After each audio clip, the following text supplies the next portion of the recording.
Welcome to the Personal Development Mastery Podcast. I am Agi Keramidas and my mission is to inspire you to rise up, grow, stand out and take action towards the next level of your life. I am interviewing leaders, influencers, entrepreneurs, authors, exceptional people who can and will inspire you to improve your life. Tune in for 2 episodes each week, every Monday and Thursday. Welcome to this very special celebratory milestone episode number 50 of Personal Development Mastery Podcast. If this is your first time listening, I welcome you. If you have listened before, I want to thank you for your support. This is a big milestone for me to reach episode number 50 in just over 5 months. And the guest I have with me today is an exceptional person with a tremendous energy that will match this celebratory episode number 50. I hope you enjoy. In today's show, I'm very excited to speak with Renée Marino. Renée, you are a Broadway performer, having appeared in shows such as West Side Story and Pretty Woman, and you also starred in Clint Eastwood's film Jersey Boys. You are also a knowledge broker and a communication coach, guiding women and men to gain confidence in themselves and their relationships. Renée, welcome to Personal Development Mastery Podcast. I'm over the moon to be speaking with you today. Me too. I'm so excited. Thank you for asking me. I'm really, really happy to be here. Oh, that's great. That's amazing. Renée, I want to start this conversation with you sharing something out of your story or your personal journey. So I usually ask for a key defining moment, something that really made a shift in your life. I love that. So since I was a little girl, I had always wanted to perform on Broadway. You know, that was my childhood dream. And I worked my butt off my whole life, which I'm so proud of. I never, had anyone in the business. I didn't know anyone, so to speak. So everything that I did really came from my own hard work ethic and just staying the course, so to speak. Mm-hmm. So I always loved singing and dancing and performing and being on stages. But I found myself, this was about 2 years ago, actually maybe even longer, because I wrote a song called Communicate. And it's like, why can't you just communicate? Open your mouth and say what you need to say. And I realized that was in 2008. And I realized that I always had this deep connection to strong communication. Mm-hmm. And, I grew up in an Italian-American family where we all sit around the table, we eat, we talk, we laugh. So I definitely believe that it's ingrained in me to have those conversations and those deep discussions with my friends and my family members. So I always had this love for communicating. And mm-hmm. I was doing Pretty Woman last year on Broadway, and I started writing a book on communication mm-hmm. because I found myself always giving advice to friends, when they would be dating or starting a relationship, and, they'd be like, I don't know how he feels, or I don't know how she feels. And I would always ask the question that I thought was so simple. And I said, well, did you talk to them about it? And they're like, oh, no, I don't want to rock the boat, or I don't want to, it's too soon. And I'm like, no, if you don't have strong communication as the foundation of your relationship, mm-hmm. then you're in trouble, right? So in that moment of time, doing the show, being in the dressing room with my girlfriends and talking so much about this, I realized I was like, this is my calling, and I've been so blessed to have such an amazing career as a performer, and I will always be a performer, but this I feel like was always part of my deeper purpose. So I'm just so happy to be here and be able to use all my experiences as a performer, because essentially I've been communicating through my body and my voice as a singer for mm-hmm. as long as I can remember. Mm-hmm. That's great. And I want to ask you some things about communication, and the how you help people. But I want to go back a little bit and start with your Jersey Boys yes. story, actually. I heard your story about how the adversity, actually, that you encountered by before you joined. Yes, And I found that story very inspirational, the way you handled it and what you did to, step up and grab the opportunity, even though it wasn't really there, but you made exactly. it an opportunity. So, Absolutely, absolutely. So, for all of you listening, I'm excited to share this with you. I love telling this story because I do feel like there's a lot of gems in there for everyone.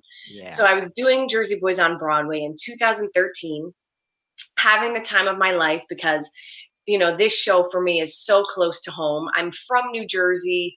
I grew up listening to Frankie Valli and the Four Seasons. It fit. And the role of Mary Delgado, Frankie Valli's wife, was, the first time in my life where I was like, this is my role, Hmm. like that Hmm. doesn't always happen in my business. It's so much about your type, they call it, I'm 5'2", I'm Italian American, I have dark hair, right? So that, kind of puts me into a certain category, a certain type. And when the role of Mary Delgado came around, I was like, oh, I know this woman. So I was having the best time.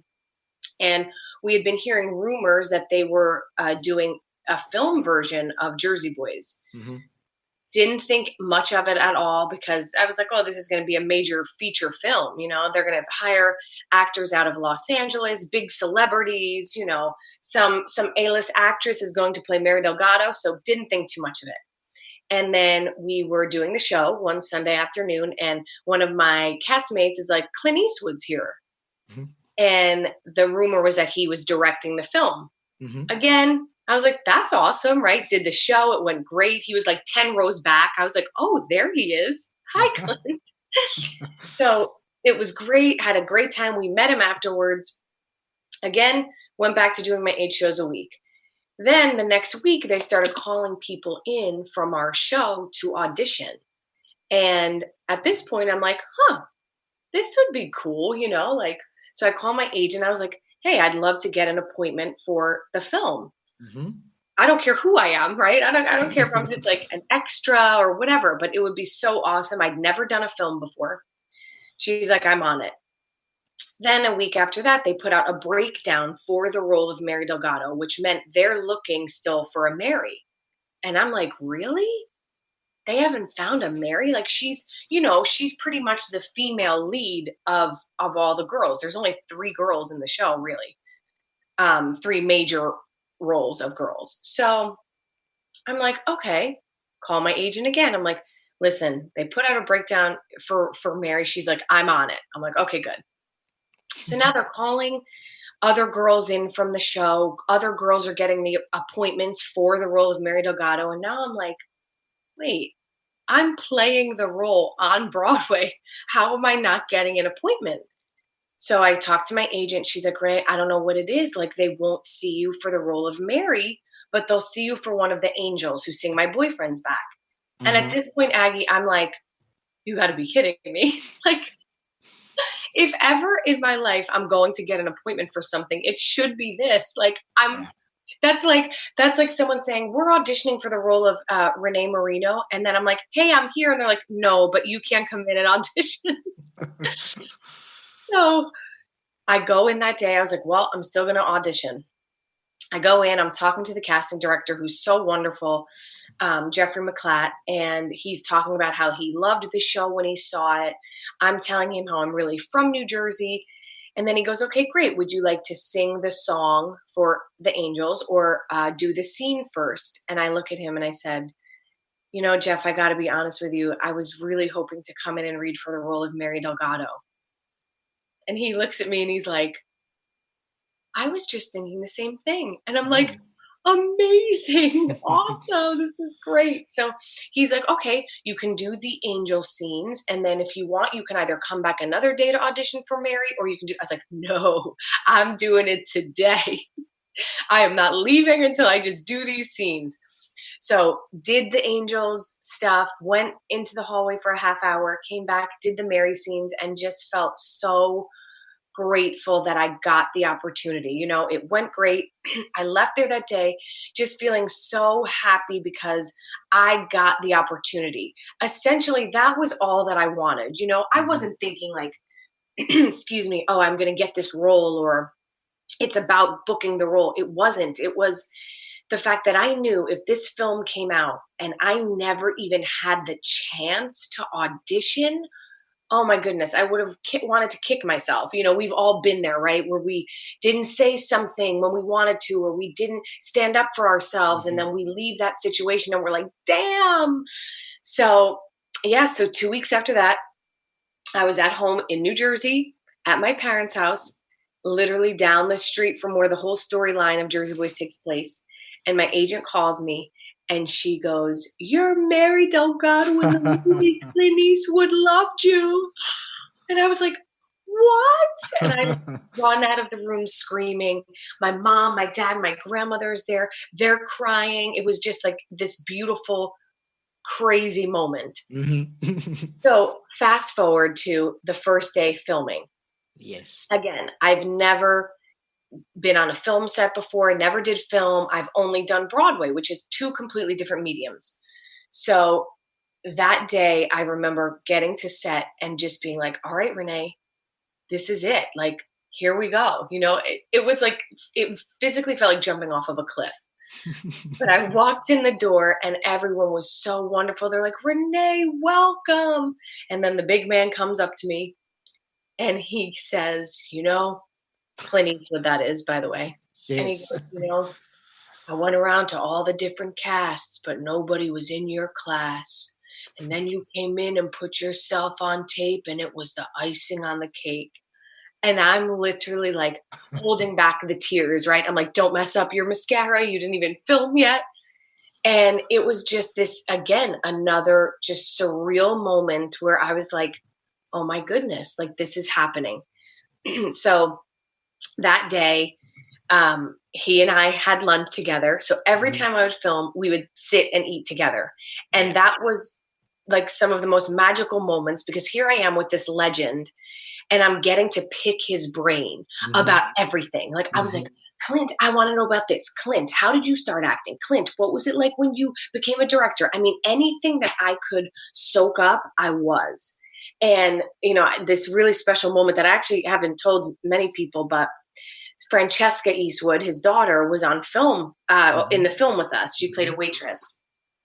She's so beautiful. She's such a sweet person. And she told me the first day I met her, she said, "Renee, my father said to me, if you want to study some good acting, watch Renee and her scenes."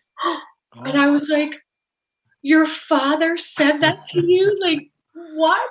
So it was just, all these little magical moments for me that I didn't take for granted 1 second. I mean, I have a whole journal full of it. I'm a big journaler. I wrote every day I would come home from set and write about everything that happened. And that day I just couldn't believe it. I was like, Clint Eastwood's daughter's watching me because he said, "If you want to study good acting," what? Like, it was amazing. So we're filming now for a few weeks. Again, I'm sitting with Clint eating, and it's he, myself, and the executive producer. And they are talking about how Clint knew that he wanted me for the role back when he saw me the first time on Broadway. Now, if you all remember, that was way before I auditioned. And I said, "Do you guys want to hear a funny story? I couldn't even get an appointment for the role." And they were like, wait, what do you mean? "We requested you." And I said, "Well, the only reason I auditioned is because I opened my big mouth in the room and I said, I'd really love to read for Mary." So they're so confused. I'm so confused. And come to find out, it was just a middleman casting associate who kind of just dropped the ball, was, casting a few films at once. And I just love this story so much because it's such a testament to, number one, standing up for yourself, right? When you believe something in your gut to be true, it's so much better to give yourself the opportunity rather than walking away and risking missing that opportunity. Like, the truth is, I could have missed this incredible, magical opportunity of being a lead female role in a Clint Eastwood movie because I didn't open up my mouth and speak. Renée, let me ask you, this is a fascinating story.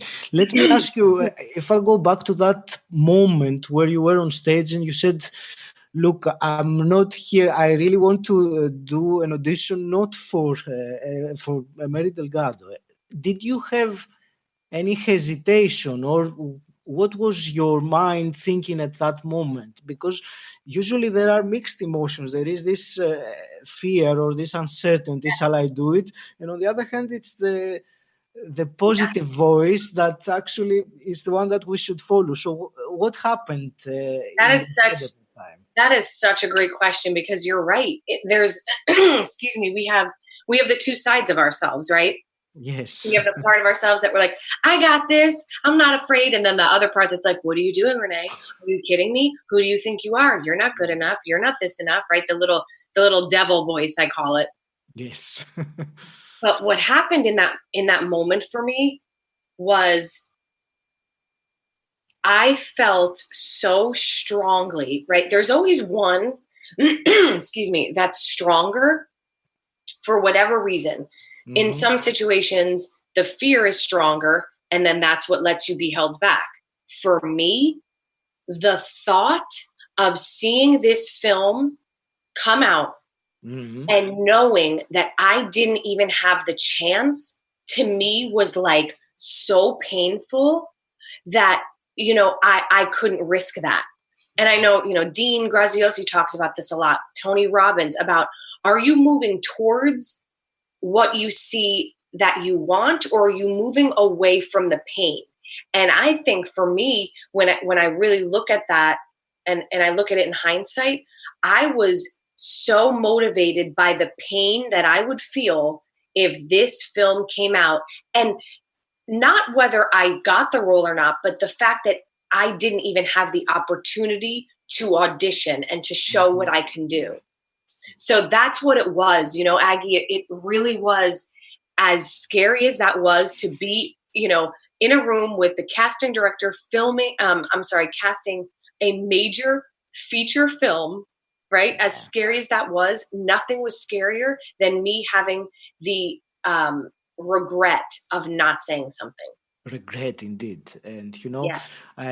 what I like from this story is that in a way you were meant to or destined to get the role, Yeah. but life brought it with that guy that you mentioned, gave you a big challenge to overcome in order to get it. So yes, it was for you, but it wasn't just handed it to you. You had to No. overcome the battle, shall we say, the Yeah. internal battle. Yes, well, it's funny, a lot of people who don't know the entirety of the story, Yeah. they just assume Clint saw me on Broadway and then I got handed the role. No, no, no, no, no.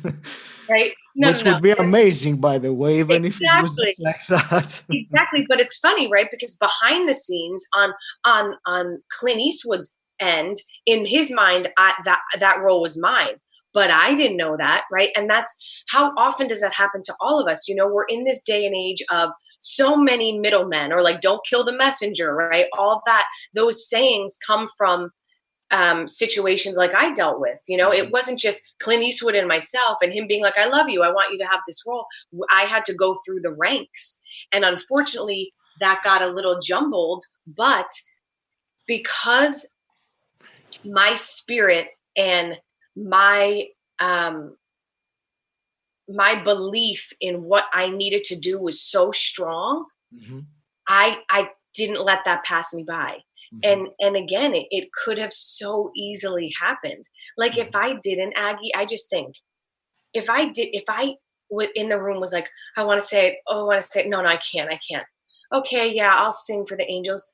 Oh my goodness. And you know what? The next girl could have walked in, looked like me, sounded like me, booked the role.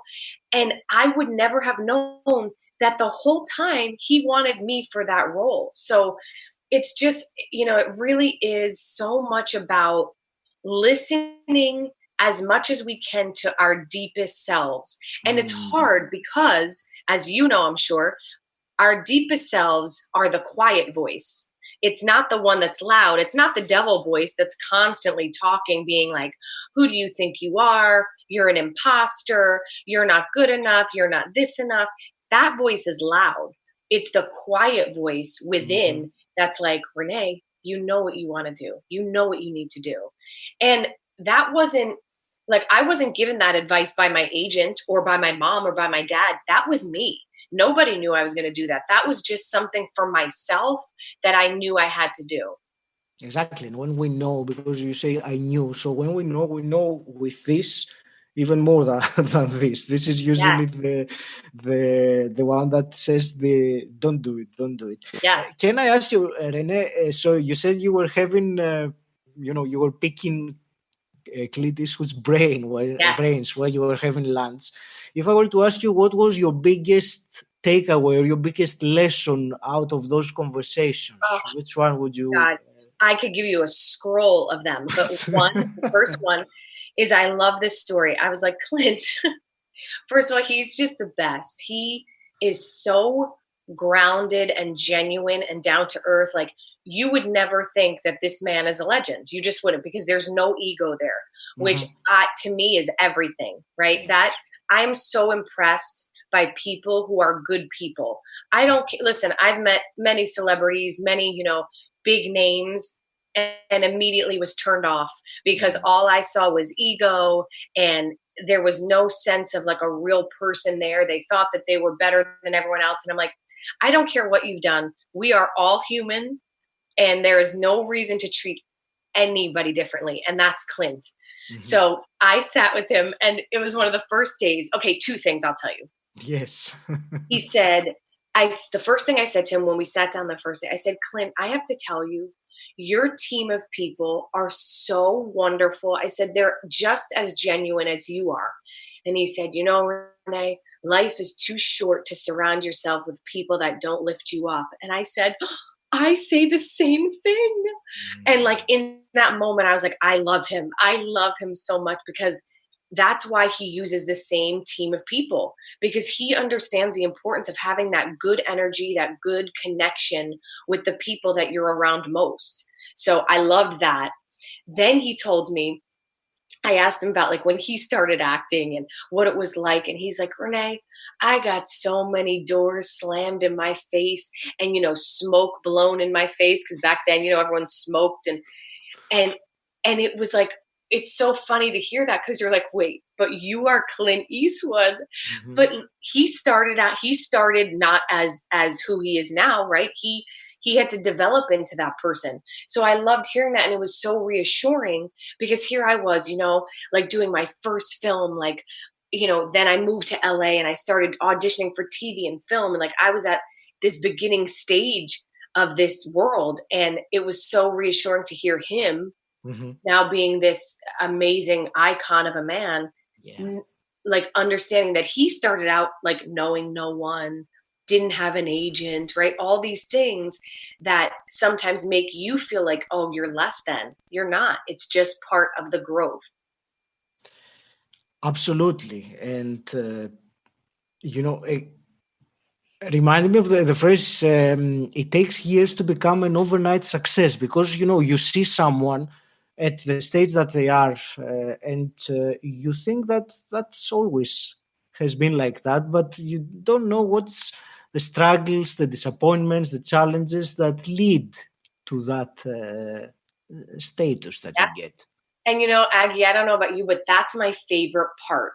Like, Uh-huh. my favorite part is hearing about all the behind the scenes, all the struggles, all of the real life obstacles that people had to face before they became who they are, right? I mean, take Mm. Tom Brady or like these NFL players, all these like high level performers, essentially. I love knowing what their journey was, because to me, this is what I teach, my clients, like, the juice is in the journey, right? The juice of your life is in the journey. It's not so much in the when you get to that peak moment. Yes, of course, that's the culmination of all of the juice, right? Throughout that journey. But what you dealt with along the way, that's what got you to be where you are. And nothing shapes you better than going through those things, right? Like, think about it. My journey would be so different if I really was just handed the role. And I'm Mhm. like, yeah, Clint saw me on Broadway, loved me. That was it.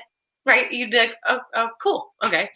But like this story, I treasure so much because I know that I'm able to inspire other performers, inspire other people to know that a lot of times, most times, no one's going to work harder for us than we are, right? Mhm. So, I took my career into my own hands. I had to overcome this obstacle that got me to that point, and it's all the sweeter because of that, right? So the juice of it was in my journey. And then when I got to do the role and be in this film and be on the red carpet, that was like the gift at the end.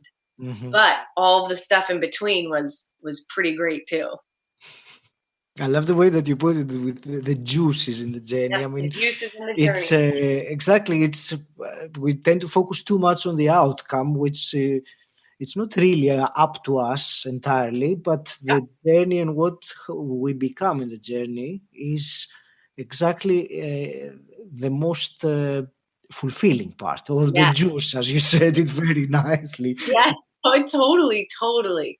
Yeah. And it's just, I think it helps too, because then when you're in those obstacles, right? Hmm. And you're in those moments of just sometimes despair and you're like, oh, I can't take this anymore. What am I doing? Yeah. If you can flip the script in your brain and say, you know what? This is awesome. Thank you, God. Thank you, universe, for putting me in this place, because I know this means that it's just going to be all the greater once I get to that point, right? You are just like, it's like when they, to get to a diamond, right? You have to really chisel and get past all the other things. Hmm. It doesn't just show up, right? You got to really break away those layers and fight through. Look at Rocky Balboa, right? It wouldn't be such a great story if he didn't have the resistance and he didn't have all the things that he had to fight against to get to where he was. Yes, absolutely. 100%. Renee, let me change a little bit the subject and talk about communication, actually, which is Yeah. what you teach. So you say that it's the basis of all relationships, and I, I understand, but explain to me or describe the importance that communication Yes, plays. yes. Well, Aggie, communication really is, I think, one of our greatest tools, and that is in our personal relationships Hmm. and in our professional relationships. Hmm. What I find, and I'm sure you all can identify with this, we are in this day and age of technology, which is beautiful and wonderful, and it's a gift. But with so much gain in one area, there always has to be a loss in another. And I Hmm. believe that that loss has been in our authentic communication. Yes. What do I mean by this? Well, Aggie, if you and I are working together and I need to get in touch with you about a project that is so important, right? That we have a deadline by tomorrow. If you don't get this document to me, we're going to have a problem. Hmm. Now, because it's 2020 and I can very easily shoot you an email or a text and say that to you, I never have to speak to you. Mm. Well, that's great, right? Saves me time. Yeah, saves me time until I email you, but for some reason my email goes to spam, which means you don't get it, which means you don't send me the document, which means that we now have not hit the deadline and issues occur. Do Hmm. you see the chain of events where instead of just saying, you know what, this is so important, I'm picking up the phone, I'm calling Renee because I don't want there to be any, or I call you, I have to call Aggie right now because I have to make sure this happens. Aggie, do me a favor. Can you send that email over right now? And when I get it, I'll actually send you an email back to let you know I received it. Now, isn't that so much clearer? And it leaves less room for error. Yeah. So, this is what I'm finding. And then take that to personal relationships. How many times have you maybe been in an argument with someone and you're literally going back and forth through text messages? Now, the problem with that is we can't read tone through a text, right? Hmm. You can't feel my passion through a text. So then on the other end, what you're doing is a whole lot of assuming Hmm. about what I'm really saying, about what I'm really feeling, and that never matches up. And I've had situations in my own life where it, it blew out of proportion because we just never got to speak face to face or have an actual like ear to ear phone call. And this is what is causing so many issues for us nowadays, because we're kind of forgetting how to do that, what I call old school simplicity, right? In my book, I call it merging these two worlds of new school technology with old school simplicity. Yes. Old school simplicity being, that meeting up face to face, or, sitting down on a bench, grabbing coffee together, or picking up the actual phone, right? Without using our thumbs to communicate. And we're losing that because everything else is so much easier in our minds. It's easier to shoot you an email. It's easier to text you. So because of this, we're finding that we're having issues in our relationships. We're having a lot of miscommunication. And I just believe that it's much simpler than we're making it. Mm-hmm. Yeah, and with the text or the email, you miss the non-verbal communication and all the tonality that you could use, which are the 93%, I think, of all the message. It's only 7% which are the words. So with the text, you only give some words. So we try to put some smileys, some emoticons to kind of emulate the feeling or the emotion, but it's not the same. It's not the same. And Aggie, I'm sure many of you can identify with this. Have you ever spent like an hour or so like stressing out when someone's texting you? Maybe it's someone you're dating, maybe it's a friend, whatever, whoever it is, and they send an emoji, and the whole time you're like, well, whoa, why did they send that emoji? Yeah, why what's that? Sometimes it's the emoji with like the two hands up, which is like, I don't know. And you're like, well, why'd they say that? Why did they use that emoji? And then you take a second and you're like, what am I doing? Why don't I just ask them? Right? But I understand. I'm a communication coach because I'm very well aware that not all of us are outgoing, and not all of us find it easy to do that, to pick up the phone or to say, hey, can we meet up? But it is a skill that can be learned. And if we are all open to that, then we're in a really great place. Awesome. Absolutely. Let me ask you about something else. The knowledge broker blueprint of KBB, because you are a fellow knowledge broker like I am. So can you, if I were to ask you to describe what the program is in one sentence, what would you say for someone that doesn't know what that is? It is an all-encompassing blueprint of how to start or scale a business. Very well said. Very that was off the cuff, friends. So yeah, if that was just one sentence, yes, but it's so much more. And that's what's so awesome about it.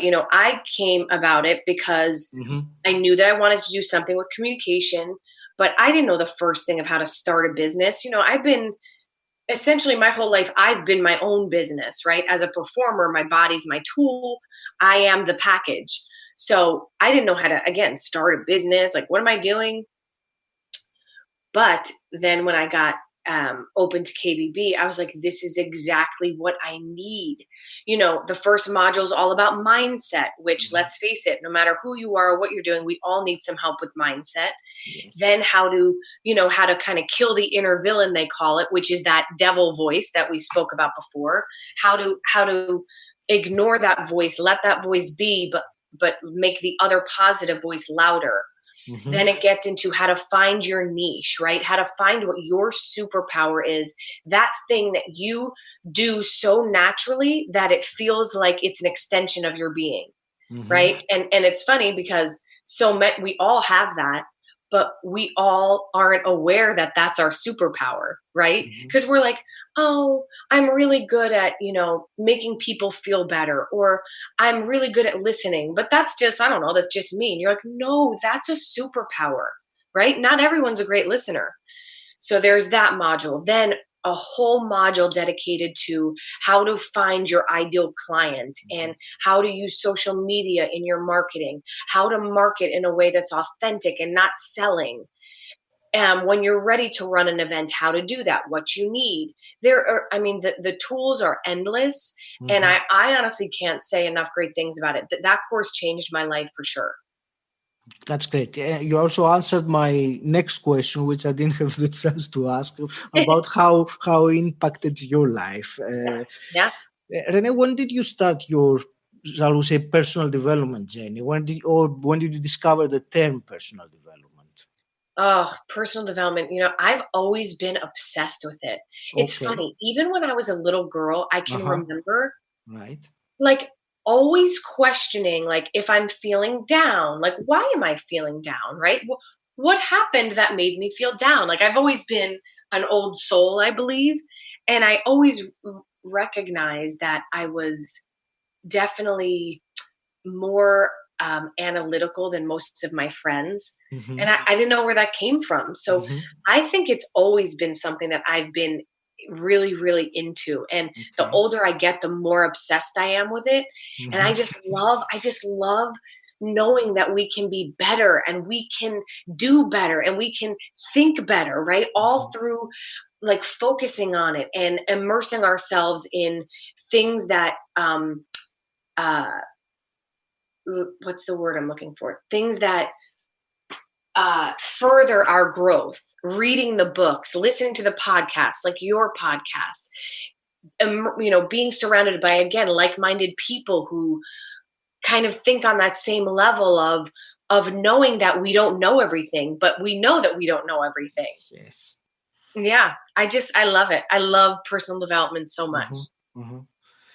How has Tony Robbins influenced your life? Oh my God. I love that man. Like, Me I too. can't wait. I'm envisioning the day that I get to meet him in person, and my little 5'2" butt wants a hug. He's 6'7". I just want to give him a big hug and just tell him that he has shifted my life in such beautiful ways. Mm-hmm. Just that simple statement of life is not happening to you, it's happening for you. Mm-hmm. Life is happening for us, not to us. Oh, Mm-hmm. Mm-hmm. like all of these game changing ideas. Yes. I've listened to his RPM program. I've listened to Ultimate Edge. Still till today, I run, I listen to him. He's so incredible because the way he teaches is Mm-hmm. in what I like to call layman's terms, right? You don't have to like try to understand what he's saying when he uses these big terms and vocabulary. It's like, no, this is how it is, people. We all know we can be better, so let's do it, right? And that's why so many people, I believe, that's why he's touched so many people's lives, because it's just very grounded. It's from a Mm-hmm. place of me to you, human being to human being. This is what we need to do. Let's stop making excuses, right? And he just has such a beautiful way of expressing everything that he needs to express. He's incredible. I think he's like just an angel walking on this earth. And certainly a master of communication in Oh, all levels. And that's I, how he can really touch so many people and impact them, not just intellectually, because really many times he speaks directly into your heart. It's not your mind that yes, cares so much. You know what he means with for all of sure. you. That's such a great way to put it. He talk about communication. I can't wait to tell him he is the communication master, Mm. right? When you think of someone who is amazing at authentic communication, it's Tony Robbins. Because Tony Robbins, even okay, I did UPW virtual. And Mhm. to be honest, I was hesitant at first because I'm such a person that I like to be there. I want to feel your energy.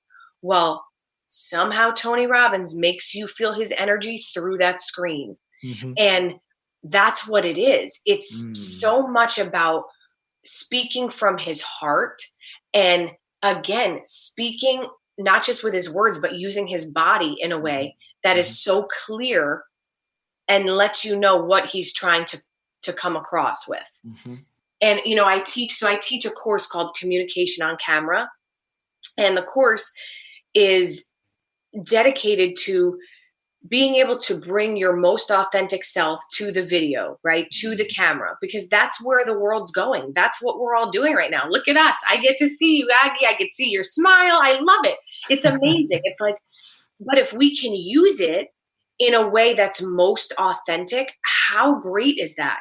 Because if we don't have the option of being in person, at least we have this, and we know how to bring our most vulnerable selves to the screen. So it's such a powerful course, because so many of us aren't used to this. It's like, but what do you mean, Renee? I'm talking to a screen. And it's like, no, you're talking to the person, right? And if you can be reminded that screen, picture your best friend as that little green dot that you're looking at. All of a sudden, you're now having a conversation, and you're not just staring at a computer screen. Right? So Tony Robbins is the master of that. And that is why he has touched so many lives, because he is the ultimate communicator. And you mentioned the energy just now. And as I told you before we started recording, before the call, I was wondering, I will really need to put some effort to match Renée's energy. But as you have this ability to spread that around. So I didn't need any effort at all. So I'm now much more energetic than I normally am, because I can, even though we're thousands of miles away and I'm looking at the green dot, as you said, I still can feel that I can feel the energy. Somehow. I love that. And you know what? That makes me so happy, because I feel like that's my purpose, right? Like I want to be in this state and be in this energy, so I can help to positively affect you, right? For me, this is natural, right? This is me, but we can all learn this, because it's about bringing our most beautiful, happy, joyful selves to the conversations that we're in. Now, that doesn't mean every conversation is pleasant or about sunshine and rainbows. No, of course not. But that's okay, right? When you're tapped into who you really are, listen, I could be high energy state, and then I could be crying the next minute thinking about, things in my life that have gone on. But that's life, right? And that's when you've touched someone in a real way, that's okay. They want to see the other parts of you too. Don't you feel like that? Like when you've connected with someone and you're like, I don't know, I just love this person, right? Like they bring something like so great. They have good energy or whatever it is. Even when that person's down or they're sharing a deep moment with you, you love and appreciate that too, because you have identified and connected with their real parts of themselves, right? Absolutely. Fantastic. Renée, I have also some quick fire questions for you, but before I ask them, I want to ask for a favor. Yes. You know that incantation from Tony Robbins that you were singing? Yes. Sing it, please. Oh, you got it. Okay, but I'm warning you all now. You might. My dog is next to me sleeping, so he may start barking, but he likes the incantation too, so I'm just telling you. Right. Okay. Here we go. All right. Every day and every way, I am getting stronger. Every day and every way, I am getting happier. Every day and every way, I am getting healthier. Fantastic. Thank you so much for that. You're so welcome. And you can plug in any words you want, my friends. It can be every day and every way, I am getting more powerful. Every day and every way, finances are getting better. Whatever works for you. I just love it, because for me, I'm a singer, but I'm also a high energy person. So when I do Tony's incantations, I can't just say them. I have to sing them, right? I need to take it to the next level. And it helps. It all of a sudden changes your energy. You'll find that. Awesome. So, right. So just a few quick fire ones as well then, Renée. What does personal development mean to you? It means utilizing the gift of life to its maximum capacity. I love that. Let's say you could go back in time and meet your 18-year-old self. What's the one piece of advice you would give her? Don't be so hard on yourself, Renee. It's okay. You're doing awesome. Just do your best and let the rest go. This is beautiful. Let's say you had a magic wand and you could wave it and change something in the world as it is today. What would you change? I would change everyone's ability to truly listen. I Hmm. think right now what's happening is we're in a world where everyone's speaking over each other and Hmm. everyone is attached to the labels that they've placed upon themselves and Hmm. they only operate from that label. But if I could wave that wand and allow everyone to sit back and listen to actually hear one another and not listen to respond or to win the argument, I think we would be in such a better place. I suppose you teach that as well, the Yes. listening to understand rather A than to 100%. That respond. is, I So mean, to me, important. that's one of the biggest components of being what I call a master communicator. I can talk to you all day long, Aggie, right? And I could tell you about me and this, right? But then when you talk back and I'm not actually listening and I'm not absorbing and I'm not really listening to hear what you have to say, Hmm. what good is it? To me, that's not a real conversation. Yeah, it's two monologues alternating if Yep. that A happens. one-way street. Yeah, Yeah. yeah. Um, Renee, do you want to share with us one of the big breakthroughs you've had recently? Yes. Oh, I love that. While I was at UPW, Hmm. I had this amazing breakthrough about, we all, again, going back to the little voice, right? We all have the voice of negativity that's like, oh my God, what are you doing? This sucks. You suck. You're not good enough. I, you know, have this, and look, this is me being completely transparent, my friends.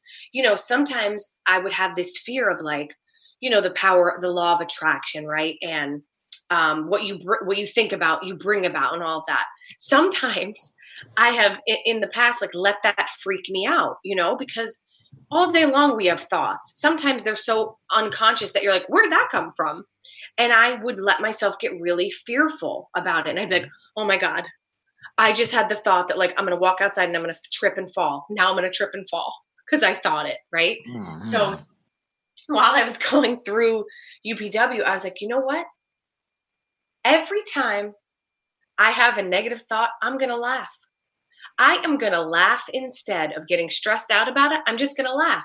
And I believe that those thoughts have no power over me because those thoughts aren't the real me, right? When you think from a negative place, or that's not the real you. The real deep ascent, like truest part of Renee is light and love and positivity. So when those negative thoughts come up, I don't have to worry about them manifesting because they're not me. They're not mine. And I'm just going to laugh about it. This is such a profound realization, and I would love for every single person to realize that, Yes. because many people are trapped in that those thought patterns that drag their attention wherever, and certainly not to happy places. It's to Yes. dark places. Yes. Yeah. And I get it. And anyone out there who's dealing with that, I get it, right? You're not alone. We've all been there where it's like, I feel like I'm trapped in my brain. Like you're like, "Ah," right? And listen, the hardest thing about anything that you're dealing with mentally, right?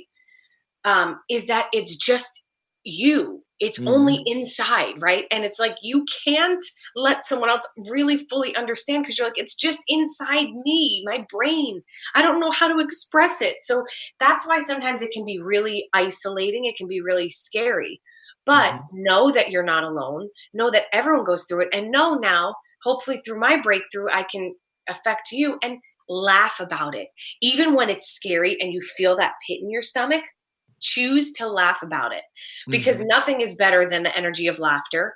And remind yourself whatever dark negative thoughts you're having, they're not of you. As Tony says, we have like a million-year-old brain that what literally was just programmed for us to have fight or flight, right? To save Mhm. us from the saber-toothed tiger, to allow us to survive. Well, that no longer serves us, right? But we still have those thoughts. So when you have those negative thoughts, understand that those are kind of global and worldly, and everyone has them. So they're not yours. So you don't have to take ownership of them.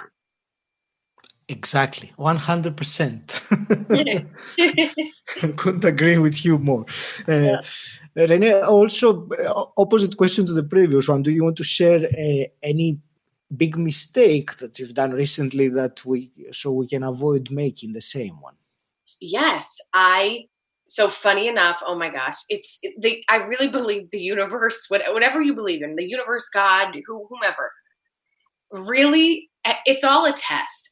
I know, I believe this with all my heart. I look at life as a school, and we are the students. And every now and then we have our tests, and sometimes you pass, sometimes you fail. When you fail, you're going to have to take the test again. So what happens? You deal with the same BS. Okay, so the day after UPW, I'm flying high. I'm like, I feel great, right? I'm like a shifted person. I'm right. And boom, it was like a situation occurred that got me in a place of like stress and frustration. And Aggie, I was more frustrated because I couldn't believe that this was just coming off of these 4 days of like unleashing, right? Breaking through patterns. And I was like, what's happening? But, the logical part of me knew that this was a test. But what happened was I kind of went back into that deeply emotional place. And then I started beating myself up for being in that place, because I was like, why am I in this place? I know better. You know how we do that. And so I had a day of like kind of sitting in that emotion. So I'm not, maybe I won't call it a mistake, but it was one of those situations where I was like, I do know better, right? So I just have to continue to work on this and to continue to come back faster. The 90-second rule. Give yourself 90 seconds and then move on. But through my years of being a perfectionist, although I like to say I'm now a reformed perfectionist, I like that. Yes. Right? It's everything is habits with us, my friends, everything. And I've developed a habit of dealing. I don't only deal with the issue, but then I am so analytical that I'm like, but you know better, Renée, you shouldn't be dealing with this. And then I get upset for getting upset. And it's like, no. You have to draw the line in the sand somewhere. So I'm getting way better, right? But that day was just kind of comical because I knew it. I was like, you have to be kidding me. This has to be a test. And it was.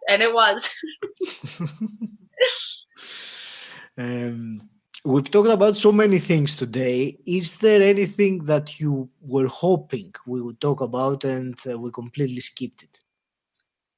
This was an amazing conversation. Really, you have made my day just start off on such a beautiful footing. Thank you so much. It's likewise. You have Aggie, you have this beautiful energy that like I just want to like sit and chat with you all day and be like, yes, right? Like I love it. I can't wait to grab a coffee when we can be in person.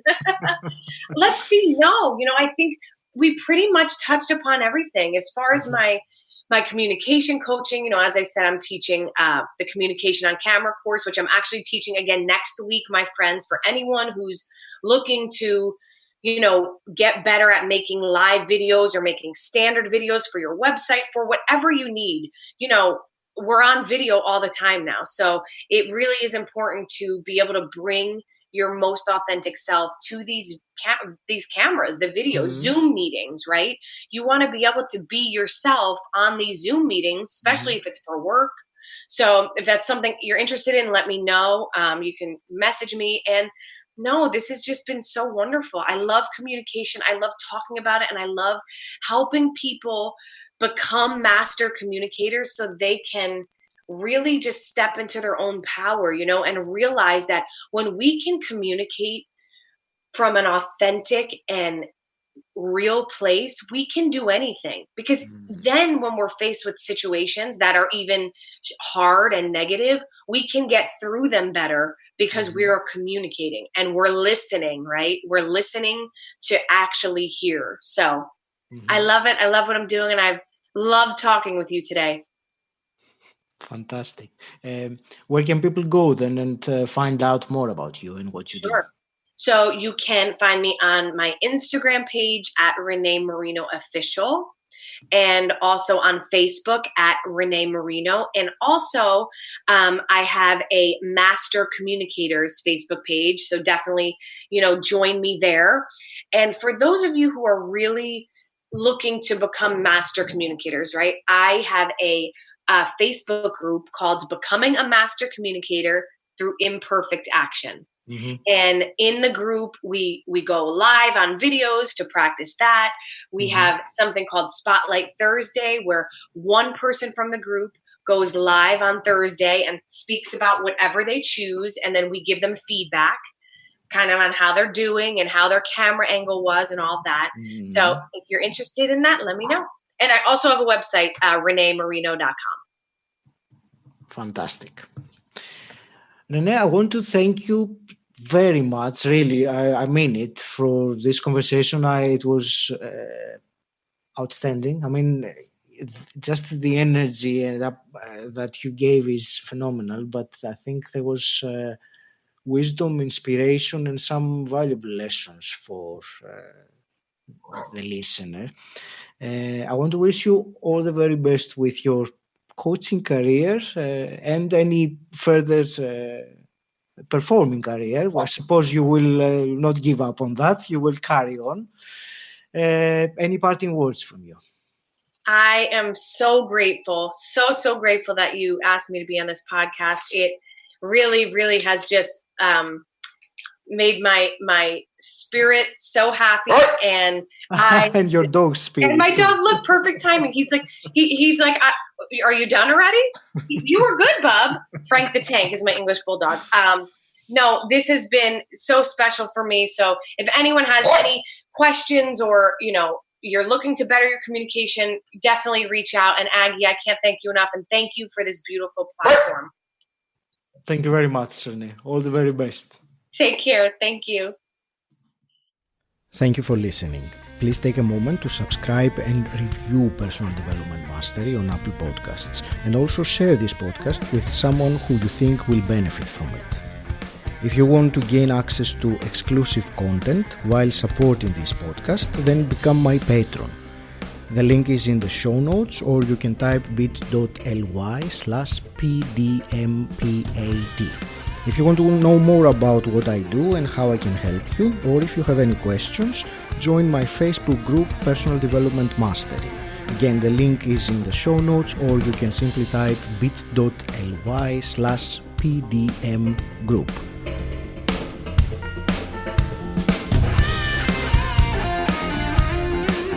And until next time, stand out, don't fit in.